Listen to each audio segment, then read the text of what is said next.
Mga kasipag, andito tayo sa isa sa mga hotel dito sa Osaka. So kung naghahanap kayo ng maganda at mura na hotel dito sa Osaka, so panoorin ito. Alam niyo ba mga kasipag na itong Appa Hotel ay isa sa mga kilalang hotel dito sa Osaka? So bukod sa magagandang facilities na dito, ay masasabi kong worth it naman yung binayad ko para mag-stay dito. Lalong-lalo na kung galing sa pamamasyal at naghahanap kayo ng mapag-i-stayan, marerecommend ko dito. Bukod sa napakaganda na ng lugar at malinis pa, talagang makakapag-relax kayo. At pagdating nyo sa lobby nila at may reservation naman kayo, ilalagay nyo lang yung pangalan at address nyo. Pwede na kayo magbayad. At after nyo magbayad, doon nila ibibigay yung susi ng room nyo.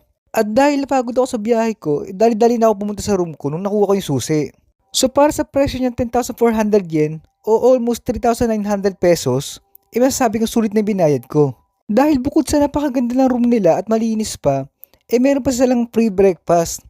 At take note mga kasipag, yung free breakfast na yun is buffet pa. Siyempre, alam naman natin kapag Pinoy, mahilig sa mga